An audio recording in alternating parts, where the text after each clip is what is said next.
You noble diggers, all stand up now.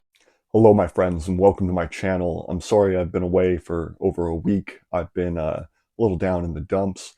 I think the world is going to end. I think we're hurtling towards World War III, that there could be nukes dropping at any moment, basically.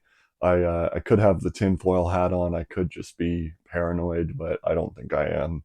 I think we're quickly moving towards an apocalypse scenario. But we're going to press on because maybe I'm wrong and maybe things just never happen.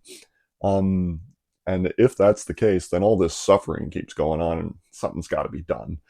Um, Today I'm going to be talking about the Treaty of Versailles that follows World War One. There is a popular uh, discourse online that says that the Treaty of Versailles after World War One guaranteed World War Two because it was too harsh on the Germans.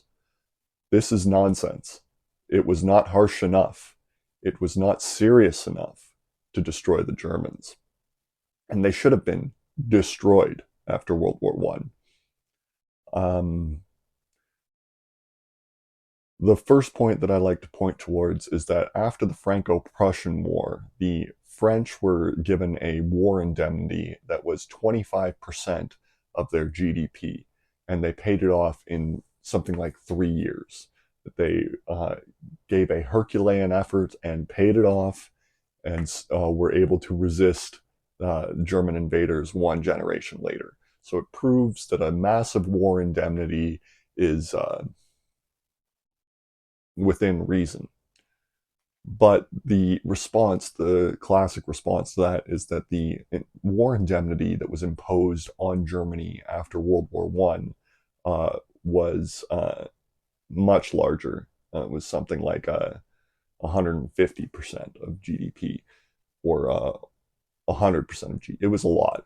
Um, the problem is that the Germans had destroyed their own economy in World War One. The Franco-Prussian War was similarly disastrous for the French in their outlook, but they were hyper-realistic about it. They, the government of France turned on the communards, the Commune of Paris, and butchered them. And then after butchering them, for the Prussians, turned around and paid the Prussians for the ability to do that.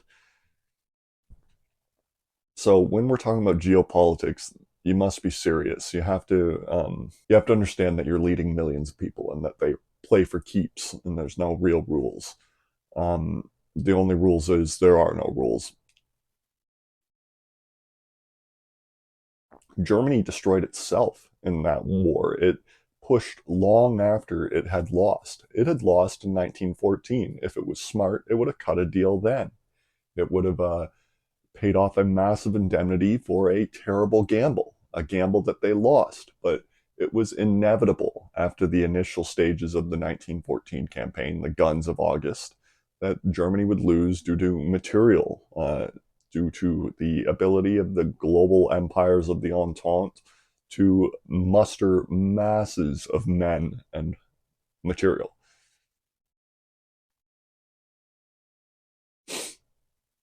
So when Ferdinand Foch says this isn't a peace, it's an armistice for 20 years, I guarantee you, he was not thinking we should be nicer to the Germans. We should be softer with our outlook on the Germans. He would have smashed them.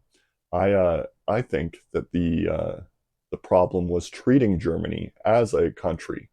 That was a mistake. Um, the Kingdom of Germany didn't exist. The German emperor was uh, only the emperor of the German people, not emperor of Germany. Austria is German, is a German speaking people. So I would have used Woodrow Wilson's 14 points that imply national self determination to say that the self determination of the German people needs to be readdressed. And that my instinct would have been to divide them into Catholic South and Protestant North.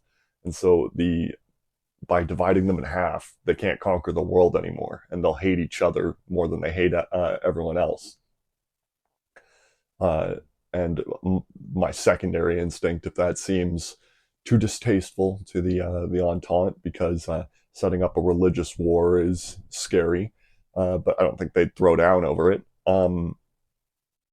However, if it was unacceptable, I think I would divide into four kingdoms: the Northeast, the Northwest, the Southeast, the Southwest. Austria in the Southeast, Prussia in the Northeast, Hanover in the Northwest, Bavaria in the Southwest. And this would, again, divide the power. You can't leave them to recuperate. The reason the Germans weren't smashed, weren't destroyed, is because they needed to be leveraged against the Russians and the French.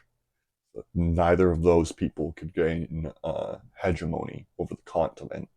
It was an attack dog we intended to hold on a leash and let bark at the French and the Russians after having defeated them. The Anglophone Empire, that is, the American, English, weird,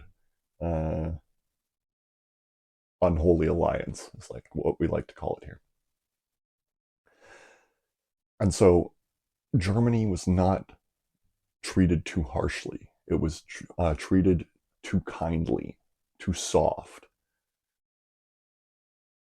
And it was because the Anglo-American Empire wanted to absorb Germany as a state in its empire, as it exists today. But what that really did was set up the conditions for World War II. Not by being too harsh, right? By being too wicked, too evil, too perfidious against the Entente. The French and the Russians could never have challenged the Anglo-American Empire after World War I. It was ridiculous to be scared of them or to put plans in place to hold them down when we couldn't even hold the Germans down.